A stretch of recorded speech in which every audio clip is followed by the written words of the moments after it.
Eto na mga ka-everyone, luto na ang ating napakasarap at napakamasustansyang ulam, ang ating piniritong adobong isda.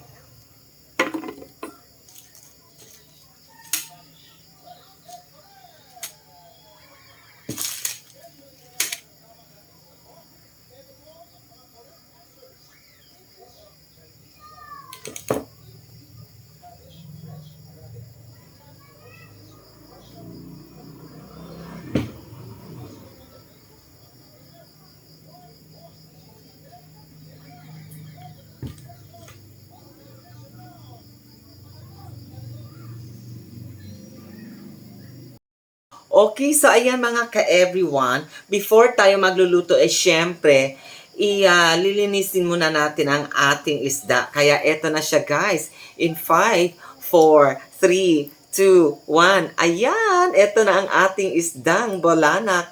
Okay, so ayan, eto yung bangus na nahuhuli sa sa maalat o sa dagat. Okay, so ayan. So, ang tawag dito yan sa amin is bolanak. Kaya guys, abangan nyo kung paano ko ito lulutuin. But before that, syempre, atin muna tong lilinisin. Tanggalin natin ang kaliskes at saka yung gel niya. Okay, let's go!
At ito na nga guys, siyempre, tapos na tayo magprito ng ating isdang bolanak.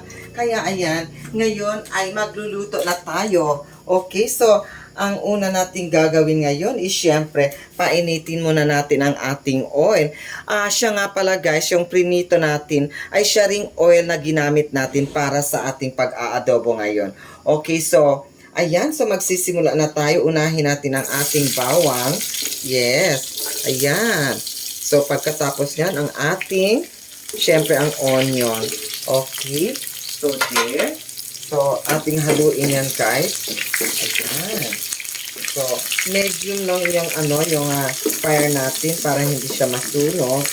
Okay. So, ayan. Perfect na perfect itong ulam natin para sa mga nauumay sa mga karne, manok, karneng baka, karneng baboy. Okay, so ayan guys. So ilalagay na natin ang ating prinitong isda. Okay, so ating ilagay na yung lahat yan guys.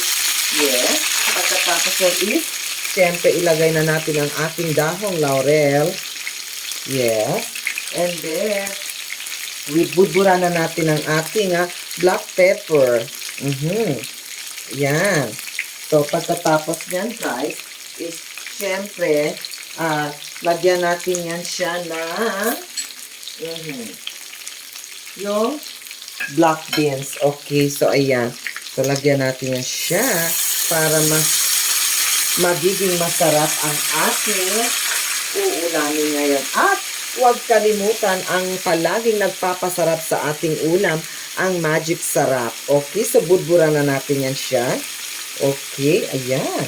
At syempre, huwag kalimutan, lagyan ng konting datu puti soy sauce. At ayan guys, take note, yung atong beans is medyo salty na siya. Kaya, ayan, konti lang ang ilagay nating toyo dyan. Okay? So, wag masyadong marami. Okay. So, I guess, mga 2 kutsara lang. Tamang-tama na, guys. And then, haluin natin yan. Okay. So, ayan. So, ang technique, guys, para mas lalong sumarap ang ating ulam, ay syempre, baliktarin natin ang karneng isda. Okay, so para manunuot talaga yung lasa. Okay, so ayan. So, perfect na perfect ang ulam natin para sa 5 tao. Okay, so kasi medyo nagmamahalan na naman ngayon ang ating bilihin sa tindahan, sa grocery, kaya ayan. So, ang ganitong ulam, guys, is, tulad ng sinabi ko kanina, is pangtanggal umay talaga. Okay? So, ayan. So, pwede nyo nang ilagyan ng, guys, yung vinegar. Okay? So, sa paglagay naman ng vinegar is konti lang. Okay? So, wag masyadong marami. Para magbabalanse yung toyo at saka yung vinegar natin. Okay? So, ayan. Hayaan lang natin na guys, na kumulo na masyado para mag-a-absorb talaga yung lasa ng ating nilagay na mga ingredients dyan. Okay, so ayan. So, tulad ng sinabi ko nga guys, kanina is, etong ulam natin ngayon, etong niluluto natin is, ulam ito na tanggal umay sa mga kinakain nating ibang mga ulam tulad ng karneng manok, karneng baka, karneng baboy. Okay, so ito guys is perfect na perfect ito para sa mga nauumay dyan. Okay, so ayan. So ang tawag nga pala sa ulam na ito is syempre ang ating piniritong isda na adobo. Okay, so ang una nating ginawa is pinirito muna natin ito, tapos inadobo natin siya. Okay, so para mas bongga talaga is manunuot talaga yung yung lasa niya, is lagyan nyo ng konting tubig. Okay. So, ayan. So, hayaan lang natin siyang kumulo. Pwede nyo siyang i-cover at pwede rin namang hindi. Okay? After all, guys, ang importante is yung lasa talaga ng ating niluluto. Okay, so, ganyan lang gagawin nyo guys sa inyong pagluluto ng ganitong klaseng ulam. Okay, so I'm sure is mapapasubok talaga ang daddy, ang mami, si kuya, si ate, si lola, si lolo. Siyempre, isali nyo na rin ang ating, yung tumutulong sa ating bahay, ang ating mga kapamilya na kasambahay. Okay, so ayan. So, ayan guys, so I guess is luto na to guys, ang ating niluluto ngayon. Okay, so hanguin na natin yan. I-off na natin ang ating gas range. At ayan, perfect na ang ating ulam. Okay, so ayan, let's go!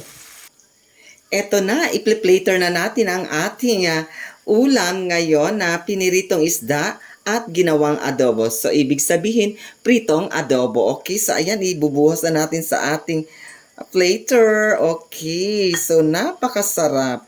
Napaka-yummy. O, diba? Perfect! Okay, let's go and let's enjoy eating. Tara na!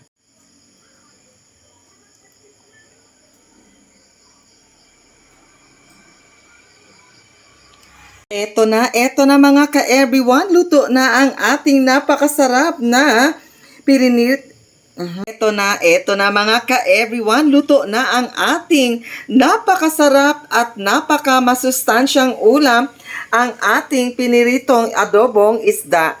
Okay, so ayan guys, so mapapasarap kayo, mapapadami ang inyong pagkain ngayon, ang inyong kakaining kanin, kung ganito naman ang napakasarap na ulam ang inyong matitikman.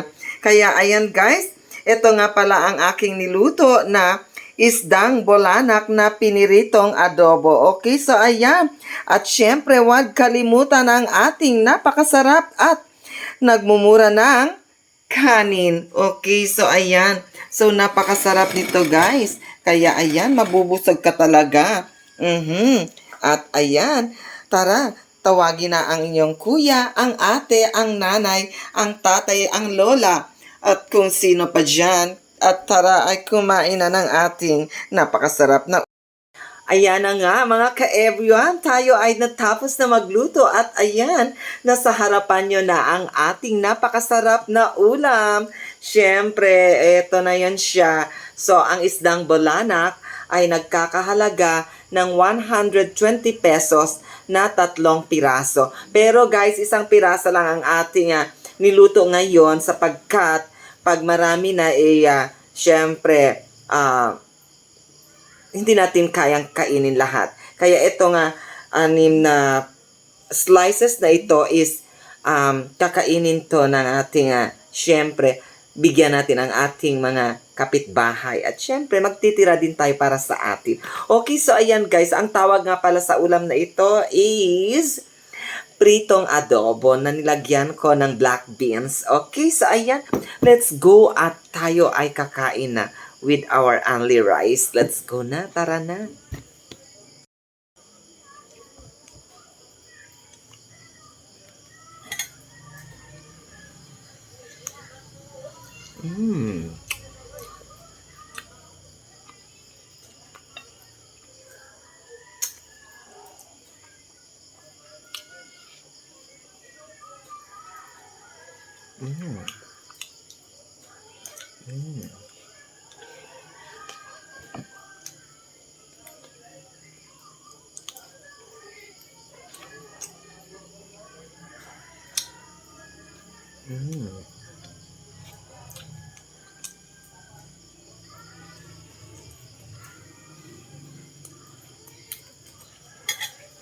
Hoy!